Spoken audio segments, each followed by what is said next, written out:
Snap Studios. Snap Judgment is brought to you by Progressive Insurance. Fiscally responsible, financial geniuses, monetary magicians. These are things people say about drivers who switch their car insurance to Progressive and save hundreds. Visit Progressive.com to see if you could save. Progressive Casualty Insurance Company and affiliates. Potential savings will vary. Not available in all states or situations.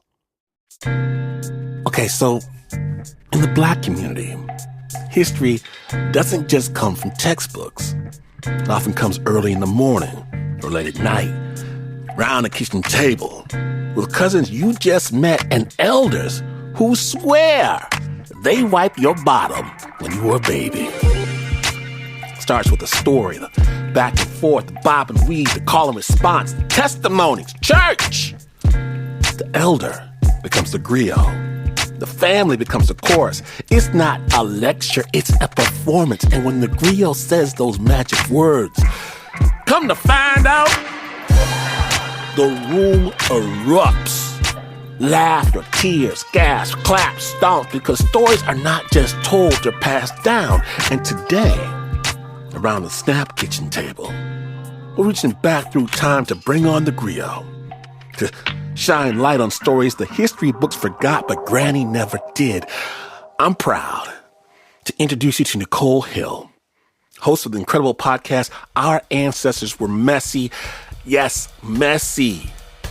Not dignified, not statues on a pedestal, but real, full of life, gossip, scandal. Nichole digs into Black newspapers from America's apartheid years, from Harlem to Houston, and uncovers pop culture and community from back when you had to fight just to have a paper in the first place. And today, Nichole sits down with Zakiya Gibbons and Emmanuel Joji, and together they channel the ancestors, uncovering stories of love, survival, joy, even in the shadow of Jim Crow.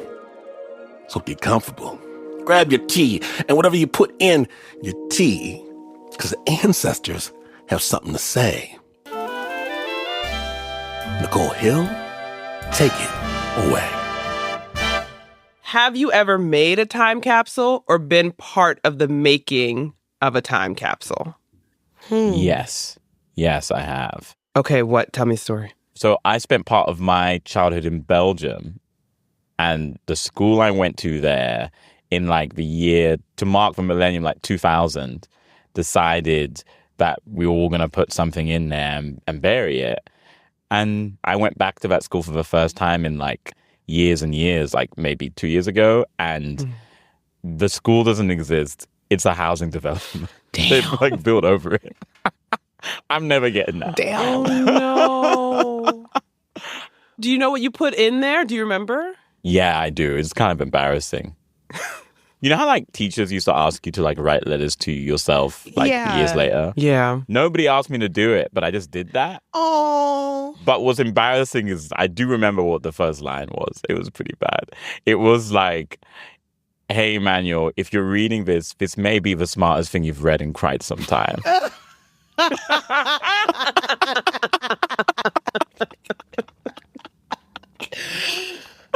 Oh my God. Just to know that letter is underneath the housing development right now. Right. Keep it buried. Keep it buried. So we are in the 1920s. Okay, this is like also the time period of like finger wave, hair. Oh, Prohibition, 100% flappers. Okay. I was going to say, like, we're talking full-on pimp suits. Yes. Like, I love it. So, 1920s, we've got the vibe. We've set the scene. Mm-hmm. Okay, we're all archivists. You're an archivist in a flapper outfit, Zakiya. Ooh. You're an archivist in a pinstripe pimp suit. Okay. Like Emmanuel, we've got the vision, and we have been tasked with putting one item into a time capsule that is going to be opened in the year 2030. Ooh, okay. Somebody else is going to do the civil rights part. Don't worry about it. Okay. What we, the archivists, have been tasked with is figuring out the one right story to include that will demonstrate how Black people thought about love in the 1910s, 1915s, 1920s. This is meant to be representative of our approach to love, and ideally, it'll be timeless. It'll have some message that the children, the citizens of 2030 will be like, thank you so much. It's all so clear to me now. Okay. This is what we're looking to do. Oh, I love this. Okay. Okay, yeah. All right, so we're both on board. All right, we have before us 3 love stories that were published in turn-of-the-century Black newspapers, and we're going to read all 3 and then select just one to send ahead of us to 2030. So what are we looking for in our ideal stories? I'm looking for some, like, great migration, long distance, like... Oh, we want drama. love and duty got in the way type stuff, you know? Like, yeah, that's what I'm looking for. But also, also some steam, you know, a little heat, you know? Prohibition, people dancing the jazz and doing all kinds of stuff. I mean, I feel like this is a cop-out because this show is called Our Ancestors Were Messy, but I'd want a little mess. I want to, like, clutch my pearls a little bit. I want to gasp, like, oh, you know? Some steaminess would be good. I love a twist. I love a turn. I also love a villain. Ooh. I don't know, someone where I'm like, oh, I don't know about you, you know? Okay, so we want, like, the future citizens of 2030 to be entertained. We're like, attention Black community, lean in. Oh, yeah. Here And we also go. maybe, like, a lesson to be gleaned. Okay. All right. I like it. So our letters are coming from one of 2 papers today. The first being the Colorado Statesman. So let me tell you a little bit about this paper. Yes. The Colorado Statesman was officially founded by 2 men. Founder number 1 was the first Black man to be admitted to the Colorado bar. His name is Edwin Hackley. Founder number 2, Joseph D.D. Rivers. The names. Everybody always has, like, such a good name. He also studied law, and he ran a real estate business, and he was a journalist. Because back then, you needed to be, like, 3 to 4 things. This is a talented 10th. Their job is to save us all. You cannot have one job. Their parents were slaves. Nobody is impressed with one job. So I feel like we kind of do that now. At least I'm a host, story editor, writer, dog walker, blah, blah, blah. You know, I feel like we've been staying on that tip. This is where we got it. Yeah. So they found the paper. Now, these other 2 aren't officially credited by, like, historians, but both men do credit their wives. So that's Mrs. Richie Rivers and the famous opera singer, Miss Azalea Hackley. Ooh. Wow. Okay. So the Colorado Statesman's based out of Denver, and its purpose was to serve the Black community of Colorado, Wyoming, Montana, Utah, and New Mexico in the 1890s. That's when it started. And they were serving them some of the only news that they could access about the fight that Black communities across America were staging for civil rights and for equal justice and for, like, common human decency. Okay. This is how they find out about it, because the white press, of course, is not going to cover that. So that's on the front page. The rest of the paper is one of my favorite ones to, like, read for fun, because I feel like these 2 dudes or these 4 people were just looking around the earth and being like, what a time to be alive. Like, wow, just look at this new tech in Cleveland on the docks. Can you believe it? Iowa's opening all these libraries. Wow. That's, like, a lot of what I read in there, and I just think it's sweet. I feel like that's how I feel. We love a gratitude practice. Love that. Yes, exactly. And they have that. Now, they're very respectable and, like, stuck up, but then they're also, if you read between the lines, they're just being like, wow, what a country, you know? So the couples, they've launched this paper. They're also launching mutual aid organizations all over Denver. Everybody has to be doing everything they can for the community at this time. Yeah. But Azalea is our famous opera singer, and she can't be in Denver all the time. So sometimes she goes away to Europe and all around America, and she sings. Oh, wow. And Edwin's like, boy, am I lonely. Uh-oh. So he starts writing letters to a friend that he's made, Chicago's premier investigative journalist and a fellow newspaper editor herself, Miss Ida B. Wells. Oh, okay. Okay. Everybody's like, you guys are sending each other a lot of letters. Oh. Like, maybe at first they were about the business. Obviously, they're both in the newspaper, journalism business.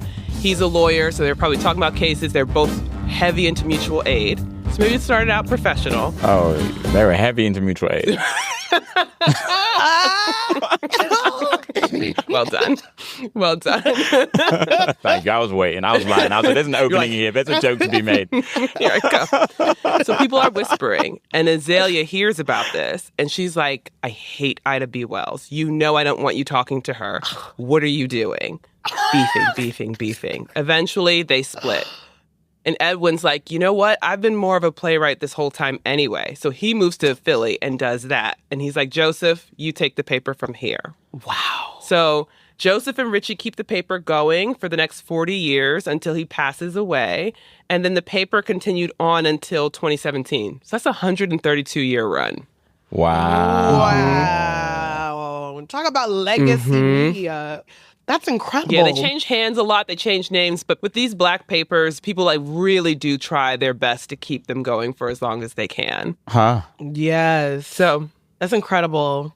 Also, I'm just still stuck on someone having beef with Ida B. Wells. Like, I just did not ever imagine that. Like, Azalea oh did not my like God. her. Yeah. Okay. Our editors, they're clearly hardworking. They're activists, but they also had love lives. And love stories do regularly appear in the paper, like the one we're about to cover. So, without further ado, Emmanuel. I said ado because you're British. No, I appreciate it. You're welcome. Okay. This was published Saturday, October 25th, 1913. The headline is After Many Years by Janet Reese.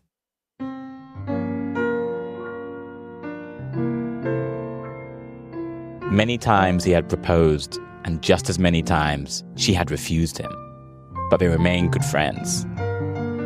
It was just after one of the offers and refusals that, half jestingly, half seriously, they agreed to meet in a favorite roof garden 10 years hence, so that each might know what the other had reaped. The girl declared that they must put the finishing touch to a romantic situation by wearing red roses, and the youth laughingly assented.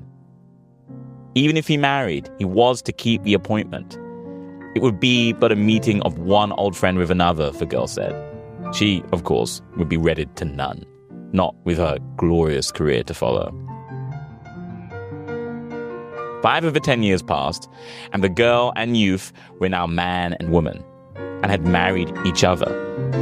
Fame had come to the woman, misery to the man. The woman had found it necessary to dispense with the man or the career, and it was the man who had been told to go. Damn. Sorry, that wasn't ruined. That's just me. 5 more years, alternately slipping and dragging away, brought the night of the engagement, made 10 years before. The man had not heard of the woman for a long time. The last he had heard was that she was on the continent. She had written some books. He had heard of them, but had not read them. They had been the cause of his desolation. With a low, mirthless laugh at his own foolishness, the man took the elevator to the roof garden, a red rose nestling in his buttonhole. And with an odd, choking sensation, he sought and found the little corner which she had liked. A corner screened by drooping palms, so that the two could be alone with the stars and music. He came with no thought that the woman would be there. No doubt she had forgotten the romantic agreement of 10 years ago. But it pleased his fancy to keep the appointment. Besides, by closing his eyes, he could almost see her on the other side of the table, and imagination appeases the hunger of loneliness for a while. He even ordered the dishes she liked best, remembering with a reminiscent smile her fondness for ice cream. For what seemed like a long time, he sat there. The dinner grew cold, and the waiter cleared it, and a large tip away, with a curious look at the generous patron. At the far end of the garden, an orchestra was playing, and perhaps it was its heart-rending cadence which made him dream of the girl, and so alluringly near did she seem that he reached out his arms towards her. But the little table intervened, and she seemed to smile mockingly at his vain attempts. It's only a dream, he told himself bitterly. And surely the gods were cruel to torture him so. Strange, when he looked again, she was still there. Well, when he tried to crush her in his arms, he would find but thin air, as one does in dreams. Yet, it was true. As he held her close, he felt the beating of her heart, the clinging sweetness of her lips. Only the waiter saw, and he merely smiled. For many strange things happen in a roof garden. Wow. That man was down bad. Oh my God. I was That riveting. reading, Emmanuel. Oh my God. It was dramatic. It was written dramatically. The person who wrote that, Janet, Janet knew what she was doing. I was transported. Janet knew what she was doing. Wait, was that a Janet? So this is fiction? Janet wrote that, or this is a retelling of a true story? They just put them in there. So I don't know if it's fiction or not. Could be a dramatic retelling of a true story, but it could also be totally made up.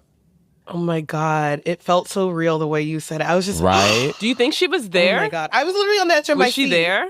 Do you think she was? I don't know. I think this is my tea. I think Janet Reese is the woman.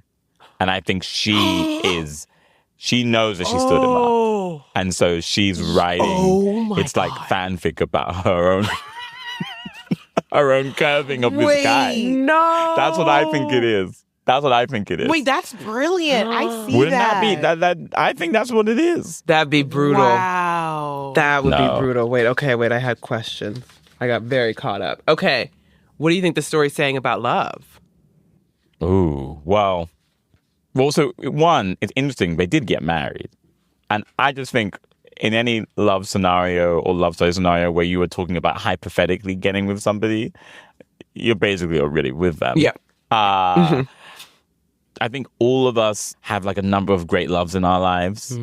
And, you have those ones that every once in a while you can picture them and it feels so clear what they meant to you or whatever. They're not in your life. And I think everybody has a little one of those, little heartbreak somewhere within. And unfortunately, this man, has him hugging thin air in broad daylight. Damn.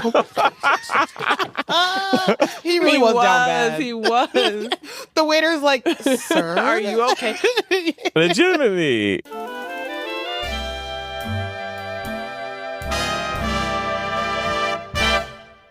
What did it say to you about love, Zakiya? Oh my gosh. Yeah, I agree with you, Emmanuel. Like if there is some kind of pact, it's like, just get together. Y'all like each other. Like, just do it.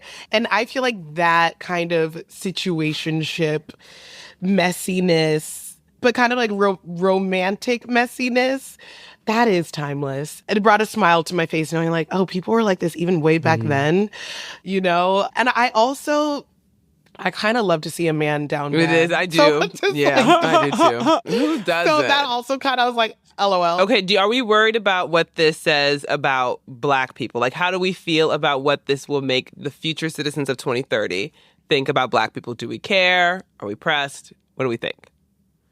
What does it say about Black people? I don't know. The thing that I like about it is it makes us, if this was your representation of what Black people are, you're like, wow, these guys really were kind of whimsical, Like, Yeah. in a time when a lot was happening, people were fleeing like real racial violence. Like, you still have time to go to an expensive restaurant where you don't even know the other person's going to show up. You can still travel abroad and be somewhere on the continent, so to speak. Like, I don't know. I think it's pretty good.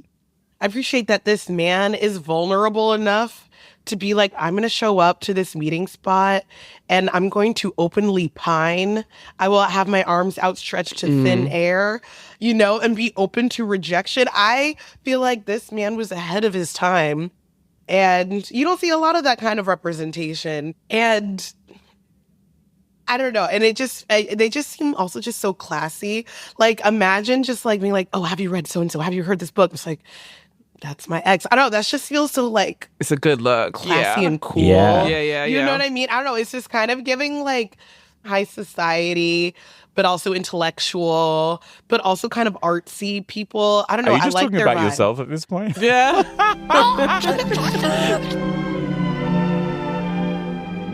Okay, so this is a maybe. We've got a maybe. If I say yes, does that It's then too I'm soon. voting against mine? Yeah, 'cause you would be it's voting- too soon. yeah, Okay. yeah. But I will say this is very promising. Like, I would put this, it's dangling above the opening of the time capsule.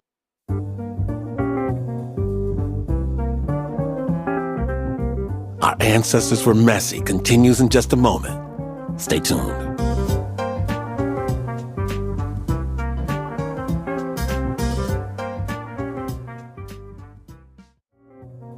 Welcome back to Snap Judgment, the Our Ancestors Were Messy Spotlight. Now, when Nichole Hill says she has a story from back in the day, she really means back in the day. Snap Judgment. Let's go to story number 2. This is coming to us from the Tulsa Star. Okay. Let me tell you about the Tulsa Star. It started in 1912. It operated out of the Greenwood neighborhood in Oklahoma on what we call Black Wall Street. Yes, indeed. Its editor was A.J. Smitherman, who was also Justice of the Peace and an attorney. We've discussed this. You cannot just have one job. He was seen as a leading influence in both connecting and speaking on behalf of the 11,000 members of Tulsa's Black community and then across all of Oklahoma. They called the paper their voice.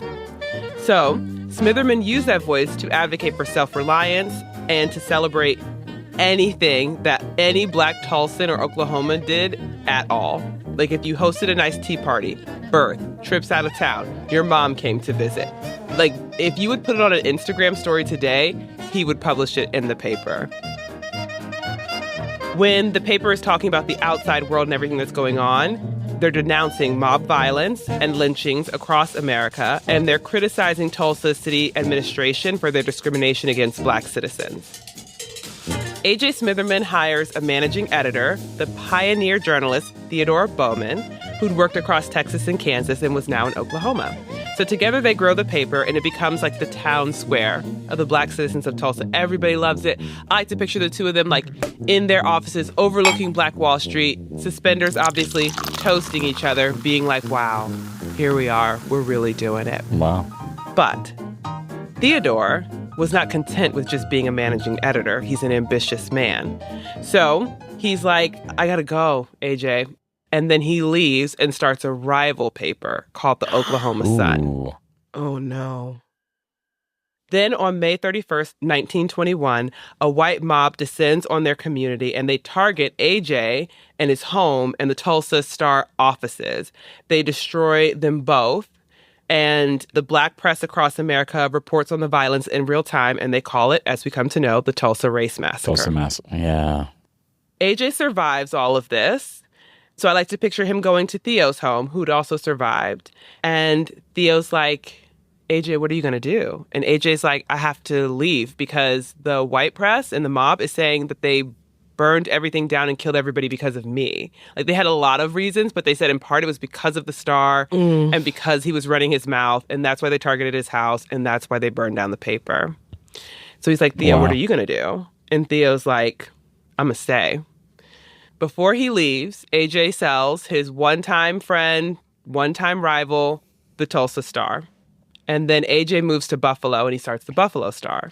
Oh. Theo goes to the ruins of the Tulsa Star, and he finds their printing press, and he takes that, and with that, he starts the Oklahoma Eagle, and with the help of the remaining Black citizens of Tulsa, they keep the paper alive, and today, it is the oldest continuously published Black newspaper in Oklahoma. Wow. Wow. Should we sing the Black National Anthem real quick? Oh my God, yes.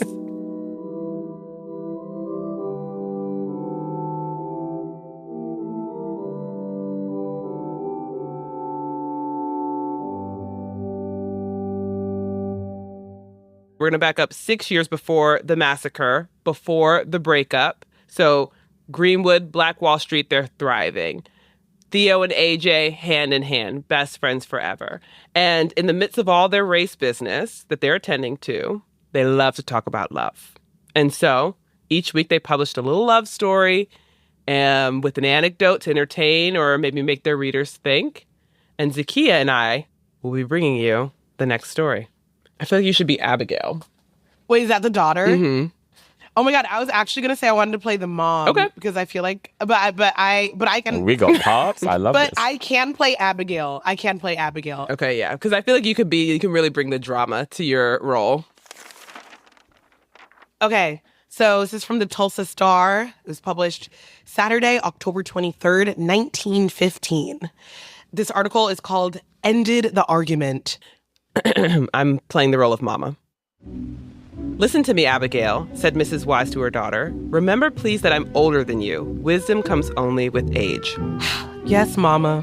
Why are you so cold to Mr. Willing, so distant? He has my endorsement as a suitor.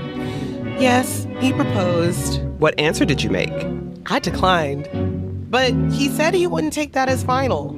Of course not. He'll persist with my consent, child. Why did you refuse to go motoring with him? That's like driving, because cars are a new thing.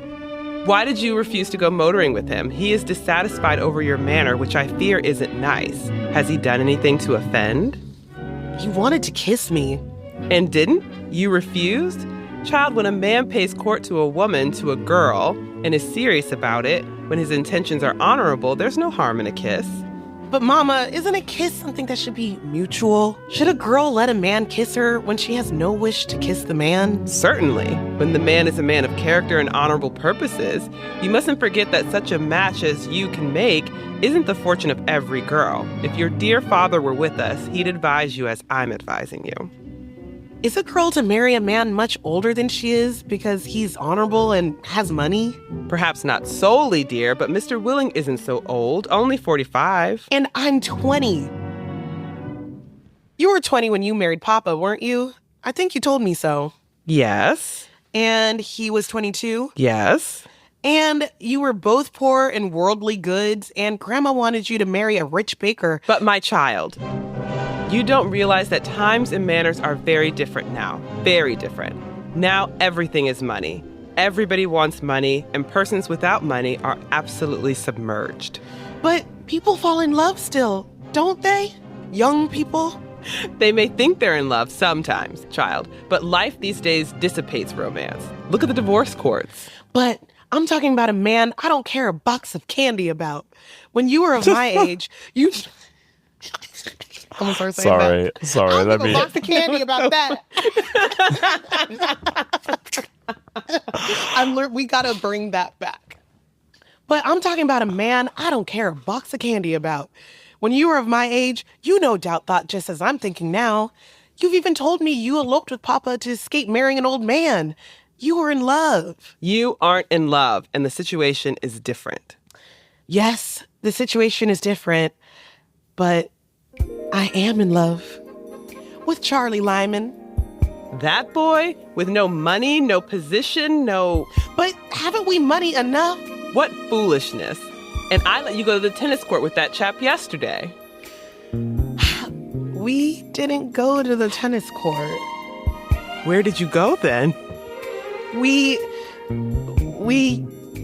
got married. Oh, damn. She's like, Ma, I am no longer a virgin. I'm a wedded woman. Sorry, continue. She said, I gave my box of candy to Charlie. And bad. I was That's gooped it. and gagged. That's the end. That's it. What a good ending. Cliffhanger. I wanted more. What is this saying about love? How do I say this without completely putting all my business out there? I feel like I understand both sides. Like I said, I'm an emotional Cancer, so I usually love. And so Abigail resonates with me. Like, who cares about money? It's all about love. Love is enough. But given the way this economy has been going, and in our industry, all of our layoffs, I'm single. I've been struggling so badly financially that now I'm like, I get it. Like, sometimes, because I historically date unemployed stoners because I'm like, but I love their art, or they're so funny, or they're always available to hang out with my, that's great with my freelance schedule. Yeah, let's get high in the park. The freelancer schedule lines up well with unemployed schedule. Yes. I'm like, yes, I would love to get high at Prospect Park at 2 p.m. on a Tuesday. So that's how I had been dating. But then I've been, these financial struggles are real. And I'm just like, damn, it would be really nice to have a partner who makes money and can help me out with these bills. You know what I mean? You went from stoner to let's build together real quick. Yeah, I went from stoner to capitalist, like, who's the other half of my power couple? And I hate that term. But I'm like, oh my God, how the tides have turned. So I don't know. I feel like this story has everything. Also, the twist at the end that she was already married and, like, repeated her mother's footsteps. So yeah, I was hooked. I'm a sucker for like, a little forbidden love story. I do think, I don't know. I worry for that girl. I really, really do. I think that man is trifling. You think Charlie is? You don't like Charlie Lyman? Listen, any man that putting on my, earlier 20th century hat here, you got to come correct, innit? You've got to go That's to true. Ma and Pa. That's true. And ask for that hand. You've got to come a call in. Fair. Yeah. You've got to You got a court. He didn't do any of That's that. true. He knew that he'd asked for permission to go with her somewhere else and then got married. They eloped. That's a no-no. She could be ostracized by her whole community for something like that. That is so true. Wow. But I also, and you reminded me of another point I wanted to make. I also love this story because, especially for back then, I love that there's this young woman who has like a sense of agency and how she was like kind of like bringing up conversations around consent. But I didn't think about it from that point of view. It's I like, didn't think about what it either, kind of man would just like be messy like that? And it's just like, It's giving, different race, different time, but it's giving Mr. Wickham. You know what I mean? Like it's like it's Wait, can you explain who Mr. Wickham is?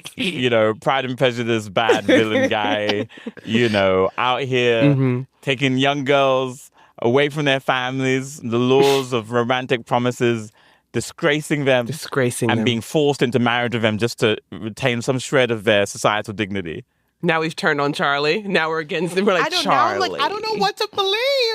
But Charlie was but doing I what her hear you. dad did. So Charlie is probably a lot like her father because they eloped. She was supposed to marry that baker. But here's the thing: we never get to the answer of why why doesn't the mum want something different for her?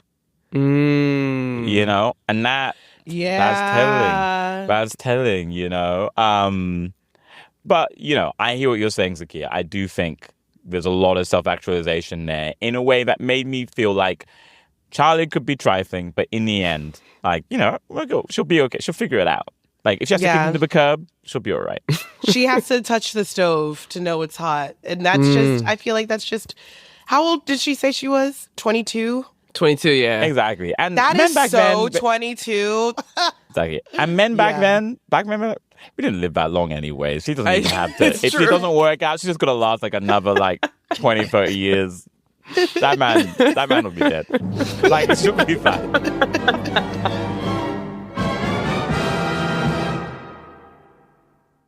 We have got one last story coming out of the Colorado Statesman again. But how are we feeling about this one? Is it dangling? Is it out of the time capsule? What are we feeling right now?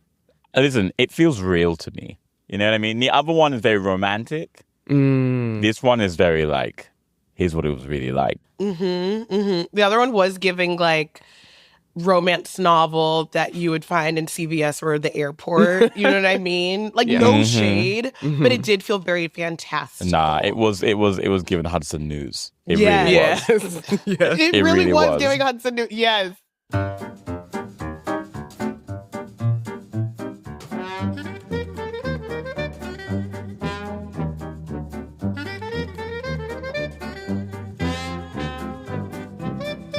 Snap returns, a special story from a special someone during a special time. When the Snap Judgment, Our Ancestors Were Messy continues, stay tuned.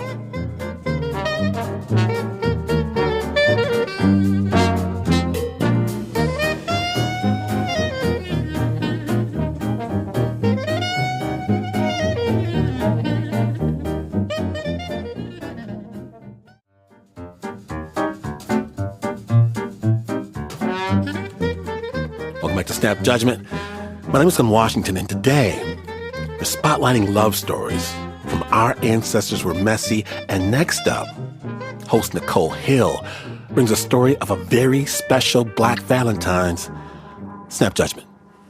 Okay, well, here's our last story out of the Colorado Statesman, published February 10th, 1917.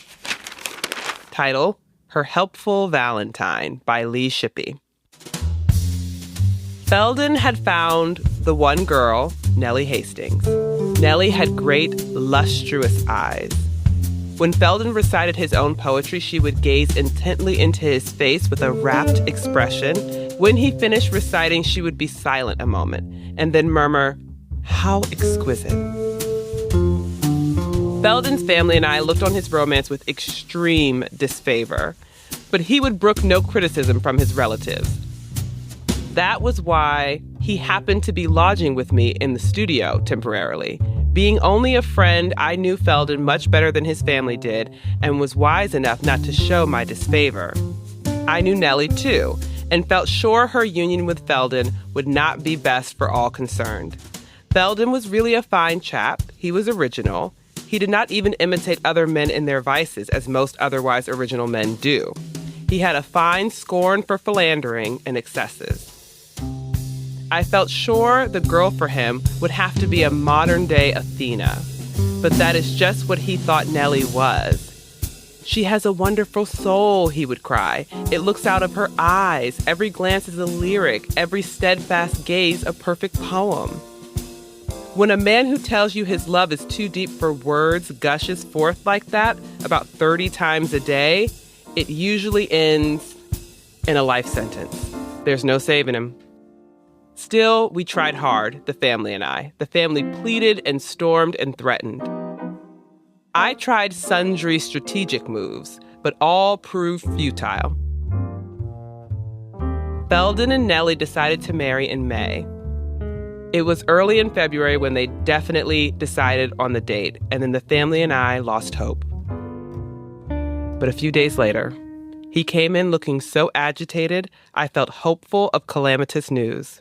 His hair was disheveled, his collar awry, his tie humpbacked. He paid no attention to me, but began at once to pace the floor feverishly, muttering unintelligibly as he walked and stopping frequently to claw his hair frenziedly. Finally, he sat and began to write. I could not restrain an exclamation of profound disgust. "So it's a mere poem you're working on?" I sneered. I thought something had happened. "A mere poem," he cried. "This poem should be an echo and a light onto eternity. It should symbolize the most perfect love which ever existed between human beings. St. Valentine's Day is coming, you dolt. That day, I am to pour out my heart in a poem to Nellie, and she hers in a poem to me." I exclaimed, "I didn't know she wrote such stuff." He said, "Her every thought is a poem." For a week, Felden labored incessantly over that poem. He would hop out of bed in the middle of the night to change a word or to put in a comma. He revised it a dozen times every day. It was truly a beautiful thing when he sent it away by messenger the morning of St. Valentine's Day. The same messenger brought back Nellie's Valentine.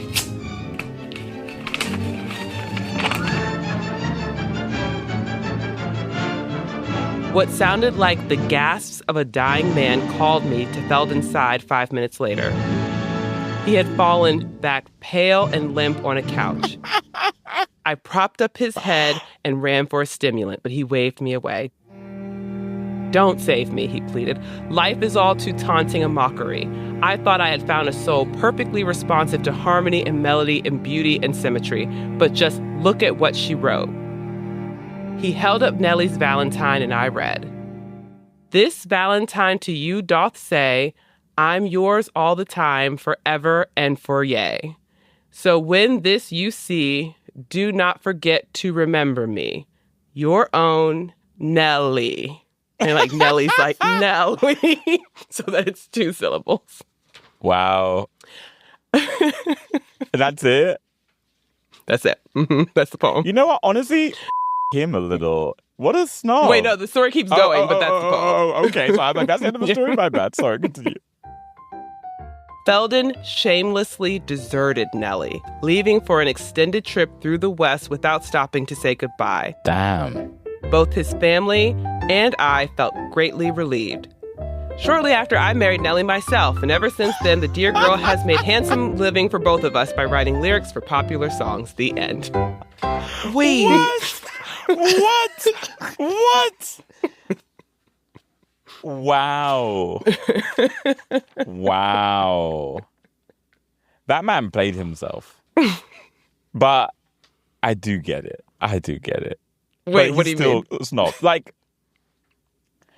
I don't know. This man was like, oh, I'm going to get such a wonderful poem and I've written such a wonderful thing or whatever.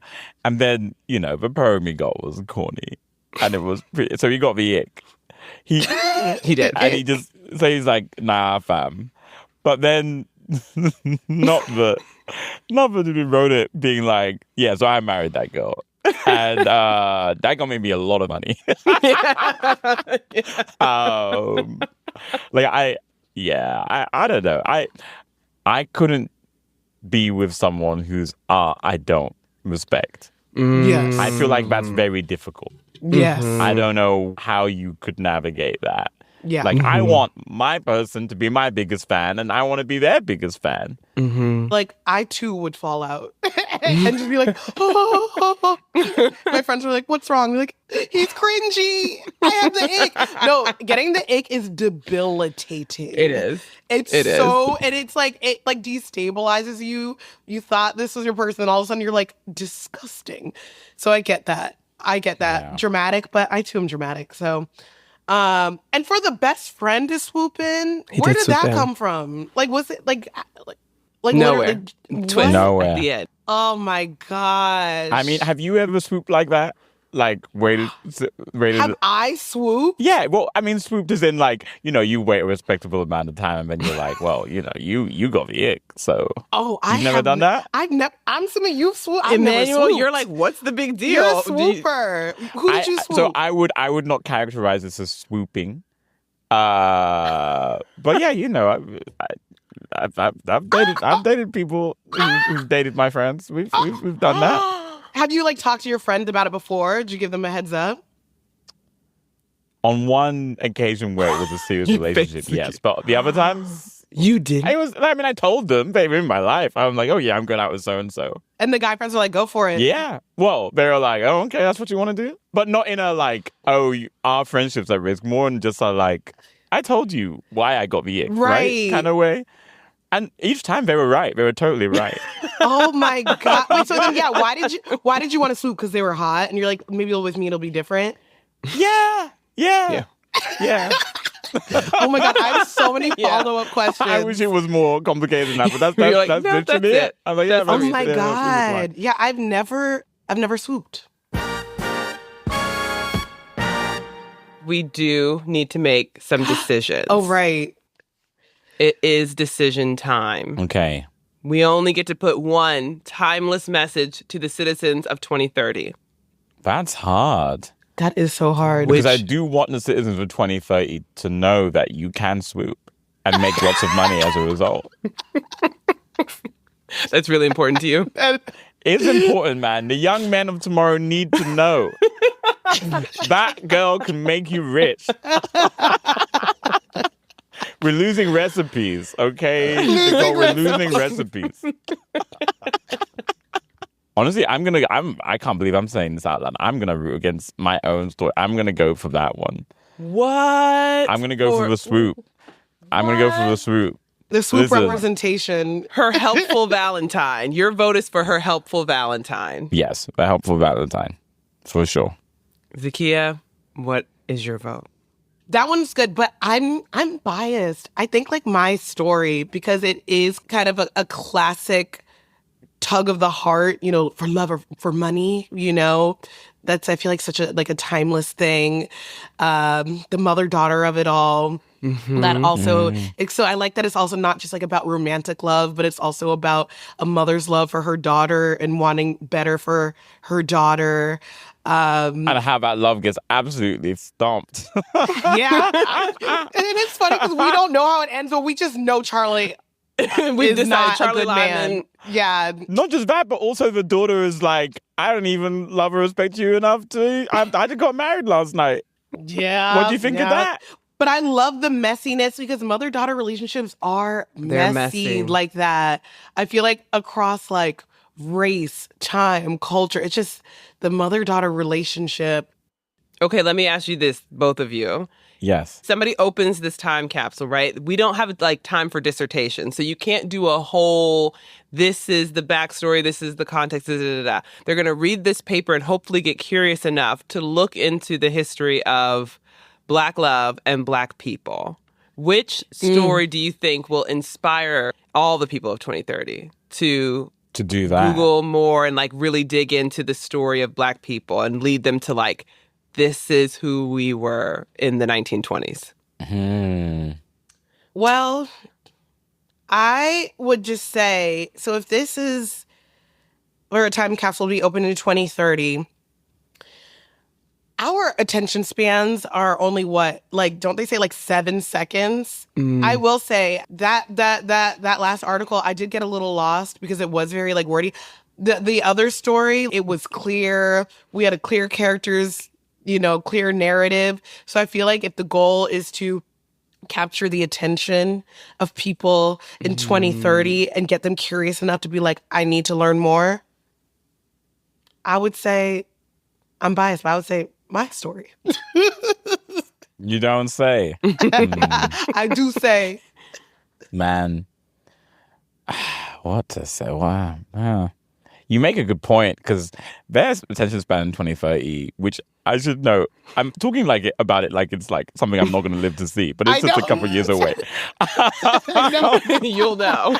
We have clues now. But, like you said, attention span's already at 7 seconds. It'll probably be 3, personally, for me in like a year. So, man. Yeah, the second one's pulpit. Okay, Zakiya, I see what you're saying. I see what you're saying. Have we made our decision? Yeah, I think we have. Which is crazy because, swooping is important, but swooping is important. Wait, what was mine? Mine was the Tulsa. Ended the argument out of the Tulsa Star. I think that it sounds like that is our winner. Is ended the argument out of Tulsa Star our official? Yeah, and in the history of the Tulsa Star, all of this history is important, but the history of the Tulsa Star, I feel like is super, super important. Yes, like I just given the historical context of Tulsa, Black Wall Street. I love how this story was on theme with that, like Black people, economy, money, but like with like a twist. So I feel like it's also just very creatively on theme without being so on the nose, because she's like, money's important, but what about love? So yeah, that's my vote. All right, we have a winner. Emmanuel, you've switched sides. We can't believe it. Nobody saw it coming. It's unbelievable, but it's done. It's finished. I just love that each one of these stories truly was so nuanced and messy in a way that, like, messy the way that I like, in the sense that it's like we're not always just, Black excellence and perfectionists and martyrs and this and that. Like, it's really cliche to say, but I genuinely loved how multifaceted and relatable each story was. Black people.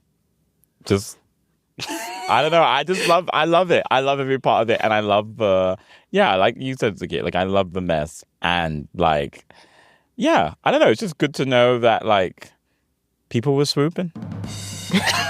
Most importantly, they were swooping. Most definitely. People were swooping.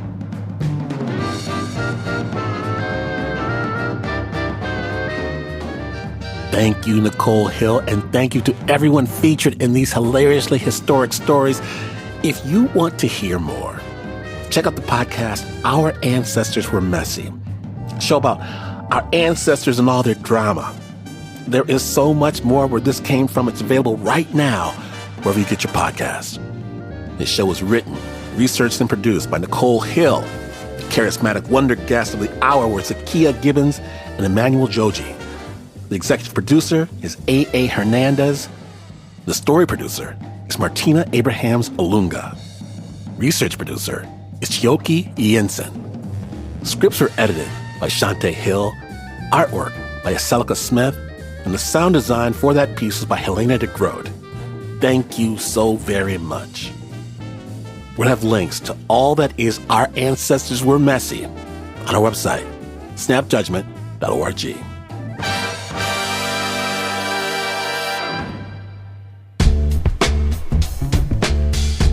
If you missed even a moment, know that an entire world of Snap storytelling awaits. In fact, we recently dropped a brand new series. If you haven't heard it, it dives into the world of incarcerated women firefighters battling the flames in California, hosted by Snap's own Anna Sussman. It's called Fire Escape, on podcast platforms everywhere right now. KQED in San Francisco is Snap Judgment's orbiting Hall of Justice on Team Snap. The union-represented producers, artists, editors, and engineers are members of the National Association of Broadcast Employees and Technicians, Communications Workers of America, AFL-CIO, Local 51. And this is not the news. No way is this news. In fact, you could go back in time to read something that was once called a newspaper. Remember those? And you would still not be as far away from the news as this is. But this is PBS.